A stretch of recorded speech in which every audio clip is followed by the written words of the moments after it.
जय हिंद दोस्तों। Spirit of imbibe की पेशकश राग दरबारी उपन्यास सीरीज में आप सभी का बहुत स्वागत है। अगर आप इस चैनल पर नए हैं तो कृपया चैनल को सब्सक्राइब कर लीजिए और बेल आइकन जरूर प्रेस कर दीजिए। आइए हम आपके समक्ष लेकर हाजिर हैं उपन्यास सीरीज का भाग 11। छत पर कमरे के सामने टीन पड़ी थी। टीन के नीचे रंगनाथ था। रंगनाथ के नीचे चारपाई थी। दिन के 10 बजे थे। अब आप मौसम का हाल सुनिए। कल रात को बादल दिखाई दिए थे। वे अब तक छट चुके थे। हवा तेज और ठंडी थी। पिछले दिनों गरज के साथ छींटे पड़े थे और इस घपले के खत्म हो जाने पर पूस का जाड़ा अब बाकायदा शुरू हो गया था। बाजार में बिकने वाली 90% मिठाइयों की तरह धूप खाने में नहीं, पर देखने में अच्छी लग रही थी। वह सब तरफ थी, पर लगता था सिर्फ सामने नीम के पेड़ पर ही फैली है। रंगनाथ नीम पर पड़ती हुई धूप को देख रहा था। नीम के पेड़ शहर में भी थे और धूप को उन पर पड़ने की और रंगनाथ को उसे देखने की वहां कोई मुमानियत नहीं थी। पर उसने यह धूप गांव में आकर देखी। ऐसा उसी के नहीं, बहुत से लोगों के साथ हुआ करता है। वास्तव में यहाँ आ जाने पर रंगनाथ का रवैया उन टूरिस्टों का सा हो गया था जो सड़कें, हवा, इमारतें, पानी, धूप, देश प्रेम, पेड़ पौधे, कमीनापन, शराब, कर्मनिष्ठा, लड़कियां और विश्वविद्यालय आदि वस्तुएं अपने देश में नहीं पहचान पाते और उन्हें विदेशों में जाने पर ही देख पाते हैं। तात्पर्य यह कि रंगनाथ की आंखें धूप की ओर देख रही थीं, पर दिमाग हमारी प्राचीन संस्कृति में खोया हुआ था, जिसमें पहले से ही सैकड़ों चीजें खोई हुई हैं और शोधकर्ताओं के खोजने से ही मिलती हैं। रंगनाथ ने शोध के लिए एक ऐसा ही विषय चुना था।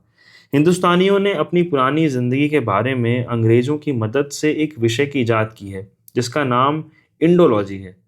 रंगनाथ के शोध का संबंध इसी से था।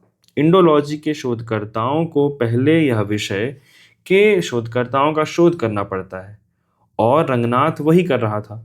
2 दिन पहले शहर जाकर यूनिवर्सिटी पुस्तकालय से वह बहुत सी किताबें उठा लाया था और इस समय नीम पर फैली धूप की मार्फत उनका अध्ययन कर रहा था। उसके दाएं मार्शल और बाईं ओर कनिंघम विराजमान थे। विंटरनीद बिल्कुल नाक के नीचे थे। कीथ पीछे की ओर पैजामे से सटे थे। स्मिथ पैताने की ओर ढकेल दिए गए थे और वहीं उल्टी पलटी हालत में राइस डेविस की झलक दिखाई दे रही थी। पर्सी ब्राउन को तकिए ने ढक लिया था। ऐसी भीड़ भाड़ में काशी प्रसाद जायसवाल बिस्तर की एक सिकुड़न के बीच औंधे मुंह पड़े थे। भंडारकर चादर के नीचे से कुछ सहमे हुए झांक रहे थे। इंडोलॉजी की रिसर्च का समा बंध गया था। इसलिए रंगनाथ को जब अचानक हाउ हाउ की आवाज सुनाई दी तो स्वाभाविक था वह समझता कोई ऋषि सामदेव का गान कर रहा था। थोड़ी देर में हाउ हाउ और नजदीक आ गया। उसने समझा कि कोई हरिशेन समुद्रगुप्त की दिग्विजय फेफड़ा फाड़कर सुना रहा है। इतने में वह हाउ हाउ बिल्कुल नीचे की गली में सुनाई दिया और उसमें मार डालूंगा साले को जैसे 2-4 ओजस्वी वाक्यों की मिलावट भी जान पड़ी। तब रंगनाथ समझ गया कि मामला खालिस गंजाहा है। वह मुंडेर के पास जाकर खड़ा हो गया। गली में झांकने पर उसे एक नौजवान लड़की दिखाई दी। उसका सिर खुला था। साड़ी इधर उधर हो रही थी। बाल रूखे और ऊल जलूल थे। उसके होंठ बराबर चल रहे थे। पर इन्हीं बातों से यह न सोच बैठना चाहिए कि लड़की शहर की थी या ताजे फैशन की थी। वह ठेठ देहात की थी, निहायत गंदी थी, और उसके होंठ च्युइंगम खाने की वजह से नहीं, बल्कि अपने साथ ही बकरियों को हले हले हले कहने की वजह से हिल रहे थे। 4-6 छोटी बड़ी बकरियां दीवार की दरार में उगते हुए एक पीपल के पौधे को चर रही थीं, या चरकर किसी दूसरी दरार की ओर उसमें उगने वाली किसी दूसरे पीपल की तलाश कर रही थीं। रंगनाथ चरागाही वातावरण का यह दृश्य देखता रहा और उसमें हाउ हाउ के उद्गम की खोज करता रहा। वहां हाउ हाउ नहीं था। निगाह हटाते हटाते उसने लड़की के चेहरे को भी देख लिया। जो लड़की का जिक्र आते ही ताली बजाकर नाचने लगते हैं और फर्श से उछलकर छत से टकरा जाते हैं, उनके लिए जैसे कोई भी लड़की, वैसे ही यह लड़की भी खूबसूरत थी। पर सच बात तो यह है कि बकरियां उससे ज्यादा खूबसूरत थीं। हाउ हाउ के उद्गम का पता नहीं चला, पर वह आवाज कान में बराबर गूंजती रही। रंगनाथ ने पर्सी ब्राउन, कनिंघम आदि को छत पर वैसे ही पड़ा रहने दिया और नीचे उतरकर दरवाजे पर आ गए। इसमें वैद्य जी दवा खाने का काम कर रहे थे। 4-6 मरीजों और सनीचर को छोड़कर वहां और कोई नहीं था। हाउ हाउ की आवाज अब बिल्कुल नुक्कड़ पर आ गई थी। रघुनाथ ने सनीचर से पूछा, यह सुन रहे हो? सनीचर चबूतरे पर बैठा हुआ कुल्हाड़ी में बेंट चढ़ रहा था। उसने अपनी जगह से घूमकर हवा की ओर कान उठाया और कुछ क्षणों तक हाउ हाउ सुनता रहा। अचानक उसके माथे से चिंता की झुर्रियां खत्म हो गईं। उसने इत्मीनान से कहा, हाँ, कुछ हाउ हाउ जैसा सुनाई दे रहा है। लगता है छोटे पहलवान से कुशहर की फिर लड़ाई हुई है। यह बात उसने इस अंदाज से कही जैसे किसी भैंस ने दीवार में सींग रगड़ दिए हों। वह घूमकर फिर अपने प्रारंभिक आसन में बैठ गया और बसूले से कुल्हाड़ी के बेंट को पतला करने लगा। अचानक हाउ हाउ सामने आ गया। वह लगभग 60 साल का एक बुढ़ा आदमी था। देह से मजबूत, नंगे बदन, पहलवानी ढंग से घुटनों तक धोती बांधे हुए था। उसके सिर पर 3 चोटें थीं और तीनों से अलग अलग दिशाओं में खून बहकर दिखाई दे रहा था। यह एक तरह का खून भी आपस में मिलना पसंद नहीं करता। वह जोर जोर से हाउ हाउ करता हुआ दोनों हाथ उठाकर हमदर्दी की भीख मांग रहा था। रघुनाथ खून का दृश्य देखकर घबरा गया। सनीचर से पूछा, ये कौन है? इन्हें किसने मारा? सनीचर ने कुल्हाड़ी का बेंट और बसूला धीरे से जमीन पर रख दिया। घायल बुजुर्ग को उसने हाथ पकड़कर चबूते पर बैठाया। बुजुर्ग ने असहयोग के जोश में उसका हाथ झटक दिया, पर बैठने से इनकार नहीं किया। सनीचर ने आंखें सिकोड़ कर उनके घावों का मुआयना किया और फिर वैद्य जी की ओर होंठ बिदका कर इशारे से बताया कि घाव गहरे नहीं हैं। उधर बुजुर्ग का हाउ हाउ अब द्रुत लय छोड़कर विलंबित की तरह आने लगा और बाद में बड़े ही ठस किस्म की ताल में अटक गया। ऐसी बात गायकी की पद्धति के हिसाब से उल्टी पड़ती थी, पर मतलब साफ था कि वे उखड़ नहीं रहे हैं, बल्कि जमकर बैठ रहे हैं। सनीचर ने संतोष की सांस ली, जिसे दूर दूर तक लोगों ने सुना ही नहीं, देख भी लिया। रंगनाथ हक्का बक्का खड़ा था। सनीचर ने एक अलमारी से रुई निकालते हुए कहा, तुम पूछते हो इन्हें किसने मारा? यह भी कोई पूछने की बात है? एक लोटी में पानी और रुई लेकर वह बुजुर्ग के पास पहुंचा और वहीं से बोला, इन्हें और कौन मारेगा? ये छोटे पहलवान के बाप हैं। इसे छोड़कर किस साले में दम है कि इनको हाथ लगा दे? शायद छोटे पहलवान की इस प्रशंसा से कुशहर के, जिनका पूरा नाम कुशहर प्रसाद था, मन को कुछ शांति पहुंची। वहीं से वे वैद्य जी से बोले, महाराज, इस बार तो छोटुआ ने मार ही डाला। अब मुझे बर्दाश्त नहीं होता। हमारा बंटवारा कर दो, नहीं तो आगे कभी मेरे ही हाथों से खून हो जाएगा। वैद्य जी तख्त से उतर कर चबूतरे पर आए। घाव को देखकर अपनी अनुभवी आदमियों की तरह बोले, चोट बहुत गहरी नहीं जान पड़ती। यहाँ की अपेक्षा अस्पताल जाना ही उचित होगा। वहीं जाकर पट्टी वट्टी बंधवा लो। उसके बाद उपस्थित लोगों को संबोधित करके बोले, छोटे का आज से यहाँ आना बंद। ऐसे नारकीय लोगों के लिए यहाँ स्थान नहीं है। रंगनाथ का खून उफान आने लगा। बोला, ताजुब है, इस तरह के लोगों को बद्री दादा अपने पास बैठालते हैं। बद्री पहलवान धीरे से घर से बाहर आ गए। लापरवाही से बोले, पढ़े लिखे आदमी को समझ बूझ कर बोलना चाहिए। क्या पता किसका कसूर है? ये कुसार भी किसी से कम नहीं है। इनके बाप गंगा दयाल जब मरे थे तो यह उनकी अर्थी तक नहीं निकालने दे रहे थे। कहते थे कि घाट तक घसीट कर डाल जाएंगे। कुसार प्रसाद ने एक बार फिर बड़े कष्ट से हाउ हाउ कहा, जिसका अर्थ था कि बद्री ऐसी बात कहकर बड़ा अत्याचार कर रहे हैं। फिर वे अचानक उठ खड़े हुए और दहाड़ कर बोले, वैद महाराज, अपने लड़के को रोको। ये सब इसी तरह की बातें कहकर एक आध लाशें गिरवाने पर तुले हैं। इन्हें चुप करो, नहीं तो खून हुए बिना नहीं रहेगा। अस्पताल तो मैं बाद में जाऊंगा, पहले मैं थाने पर जा रहा हूँ। छोटुआ को इस बार अदालत का मुंह न दिखाया तो गंगा दयाल ही नहीं, दोगले की औलाद कहना। मैं तो यहाँ सिर्फ तुम्हें घाव दिखाने आया था। देख लो वैद महाराज, यह खून बह रहा है, अच्छी तरह देख लो। तुम्ही को गवाही में चलना पड़ेगा। वैद्य जी ने घाव देखने की इच्छा नहीं दिखाई। वे अपने मरीजों की ओर देखने लगे, साथ ही प्रवचन देने लगे कि पारस्परिक कलह शोक का मूल है। यह कहते हुए उदाहरण देने के लिए वे झपट कर इतिहास के कमरे में घुसे और यही कहते हुए पुराण के रोशनदान से बाहर कूद आए। पारस्परिक कलह को शोक का मूल साबित करके उन्होंने कुशहर को सलाह दी कि थाना कचहरी के चक्कर में न पड़ना चाहिए। उसके बाद वे दूसरे प्रवचन पर आ गए, जिसका विषय था कि थाना कचहरी भी शोक का मूल है। कुशहर ने दहाड़ कर कहा, महाराज, यह ज्ञान अपने पास रखो। यहाँ खून की नदी बह गई और तुम हम पर गांधीगिरी ठांस रहे हो। यदि बद्री पहलवान तुम्हारी छाती पर चढ़ बैठेगा तो देखूंगा ये लोग बाँच कर कैसे अपने मन को समझाते हो। वैद्य जी की मूछें थरथराईं, जिससे लगा कि वे अपमानित हुए हैं, पर उनके मुंह पर मुस्कान छिटक गई, जिससे लगा कि वे अपमानित होना नहीं चाहते। उपस्थित लोगों के चेहरे खिंच गए और साफ जाहिर हो गया कि कुसहर को अब यहाँ हमदर्दी की भीख नहीं मिलेगी। बद्री पहलवान ने धुतकार कर कहा, जाओ जाओ, लगता है छोटुआ से लड़कर लड़ास पूरी नहीं हुई है। अगर पट्टी वट्टी बंधवा लो, यहाँ बहुत ना टिलटिलाओ। छोटे पहलवान, जैसा कि अब तक जाहिर हो चुका होगा, खानदानी आदमी थे। उन्हें अपने परदादा तक का नाम याद था और हर खानदानी आदमी की तरह वे उनके किस्से बयान किया करते थे। कभी कभी अखाड़े पर वे अपने साथियों से कहते, हमारे परदादा का नाम भोलानाथ था। उन्हें बड़ा गुस्सा आता था। नथुने हमेशा भड़का ही रहते थे। रोज सवेरे उठकर वे पहले अपने बाप से टुर्र पुर्र करते थे, तब मुंह में पानी डालते थे। टुर्र पुर्र न होती तो उनका पेट गड़गड़ाया करता। छोटे पहलवान की बातों से अतीत का मुंह टपकता था। उनके किस्से सुनते ही 19वीं सदी के किसी गांव की तस्वीर सामने आ जाती थी, जिसमें गाय बैलों से भरे पूरे दरवाजे पर गोबर और मूत की ठोस खुशबू के बीच नीम की छांव तले जिस्म पर टपकी हुई लसलसी निमकोरियां झाड़ते हुए दो महापुरुष नंगे बदन अपनी अपनी चारपाइयों से उठ बैठते थे और उठते ही एक दूसरे को देर तक सोते रहने के लिए गाली देने लगते थे। दो में एक बाप होता था, एक बेटा। फिर दोनों एक दूसरे को जमीन में जिंदा गाड़ देने की बात करते हुए अपनी अपनी चारपाइयां छोड़ देते और मुख्य विषय से दूर जाकर दो चार अनर्गल बातें कहकर अपने अपने काम में लग जाते। एक बैलों की पूंछ उमेटता हुआ अपने खेतों की ओर चला जाता, दूसरा भैंस चराने के लिए दूसरों के खेतों की ओर चला जाता।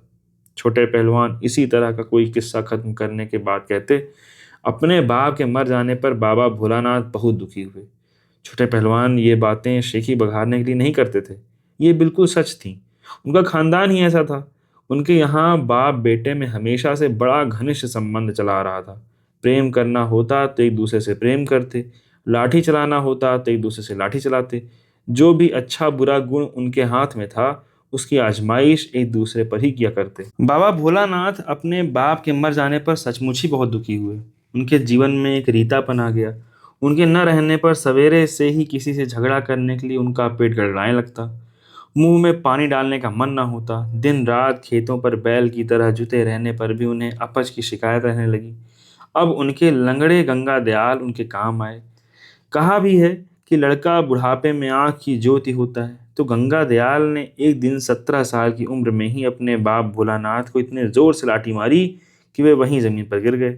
उनकी आंखें कौड़ी जैसी निकल आईं और उनकी आंखों के सामने ज्योति की वर्षा होने लगी। उसके बाद बाप बेटे के संबंध हमेशा के लिए सुस्थिर हो गए। भोलानाथ अपने बाप की जगह पर आ गए और उनकी जगह गंगा दयाल ने ले ली। कुछ दिनों बाद हाथ पांव पीठ में दर्द रहने के कारण उनका अपच तो ठीक हो गया, पर उनके कानों में बराबर साए साए सी होने लगी। शायद कान के पर्दों को फाड़ने वाली गंगा दयाल की गालियां सुनते सुनते उनके कानों में एक स्थायी अनगूंज बस गई थी। जो भी हो, अब सवेरे सवेरे घर में टुर्र पुर्र करने के लिए गंगा दयाल का पेट गड़गड़ाने लगा। गंगा दयाल के लड़के कुसहर प्रसाद छोटू पहलवान के बाप थे। कुसहर प्रसाद स्वभाव के गंभीर थे, इसलिए वे गंगा दयाल से व्यर्थ गाली गलौज नहीं करते थे। उन्होंने रोज सवेरे खेतों पर जाने से पहले अपने बाप से झगड़ा करने की परंपरा भी खत्म कर दी। इसकी जगह उन्होंने मासिक रूप से युद्ध करने का चलन चलाया। बचपन से ही गंगा दयाल को फूहड़ गालियां देने में ऐसी दक्षता प्राप्त हो गई थी कि नौजवान गजहे उनके पास शाम को आकर बैठने लगते थे। वे उनकी मौलिक गालियों को सुनते और बाद में उन्हें अपनी बनाकर प्रचारित करते। गालियों और ग्राम गीतों का कॉपीराइट नहीं होता। इस हिसाब से गंगा दयाल की गालियां हजार कंठों से हजार पाठांतरों के साथ फूटा करती थी। पर कुशहर प्रसाद अपने बाप की इस प्रतिभा से ज्यादा प्रभावित नहीं हुए। चुपचाप उनकी गालियां सुनते रहते और महीने में एक बार उन पर दो चार लाठियां झाड़कर फिर अपने काम में लग जाते। यह पद्धति अपच की पारिवारिक बीमारी के लिए बड़ी लाभप्रद साबित हुई, क्योंकि खानदान में अपच की शिकायत गंगा दयाल के साथ ही खत्म हो गई। कुशहर प्रसाद के दो भाई थे, एक बड़कऊ और एक छुटकऊ। बड़कऊ और छुटकऊ शांतिप्रिय और निरस्तीकरण के उपासक थे। उम्र भर उन्होंने कभी कुत्ते पर लाठी नहीं चलाई। बिल्लियां स्वच्छंदता पूर्वक उनका रास्ता काट जाती थीं, पर उन्होंने कभी उन्हें ढेला तक नहीं मारा। उन्होंने अपने बाप से गाली देने की कला सीख ली थी, पर उसके सहारे रोज शाम को सभी पारिवारिक झगड़ों को बिना किसी मार पीट के सुलझाया करते थे। रोज शाम को दोनों भाइयों और उनकी औरतों में कांव कांव शुरू होता और बैठक रात के 10 बजे तक चलती। इस प्रकार से इन बैठकों का महत्व सुरक्षा समिति की बैठकों का सा हो गया था, जहां लोग कांव कांव करके युद्ध की स्थिति को काफी हद तक टालने में मदद करते थे। इस दृष्टि से रोज शाम को कुसार प्रसाद के खानदान में उठने वाले कोहराम को गिरी निगाह से देखना प्रतिक्रियावाद की निशानी होगी। पर पास पड़ोस वालों का राजनीतिक बोध इतना विकसित न था। अतः जैसे ही शाम को छुटकाऊ और बड़काऊ की गालियां व हाहाकार गली के कुत्तों की भूख के ऊपर उठकर शिवपालगंज के आसमान में बरछियां सी चुभ होने लगी, पड़ोसियों की आलोचनाएं शुरू हो जाती। अब यह कुकुरवा आधी रात तक चलेगा। किसी दिन एक फटा जूता लेकर इन पर पिल पड़ा जाए तभी काम बनेगा। इनकी जुबान को संग्रहणी लग गई है, चलती है तो चलती ही रहती है। कुकुर हाव गंजही बोली का शब्द है। कुत्ते आपस में लड़ते हैं और एक दूसरे को बढ़ावा देने के लिए शोर मचाते हैं, उसी को कुकुरहाव कहते हैं। शब्द शास्त्र के इस पेंच को देखते हुए छुटकऊ और बड़कऊ के वार्तालाप को कुकुरहाव कहना गलत होगा। सच तो यह है कि वे दोनों सपनीक बंदर हाव कहते थे।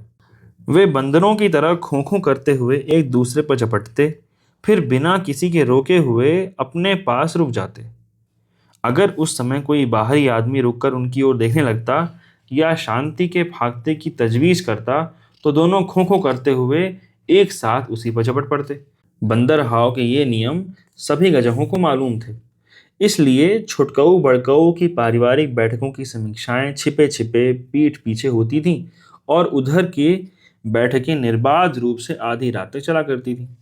छोटे पहलवान के पिता कुशहर प्रसाद अपने भाइयों के वाग विलास को ना समझ पाते थे। जैसा बताया गया, वे कम बोलने वाले कर्मशील आदमी थे।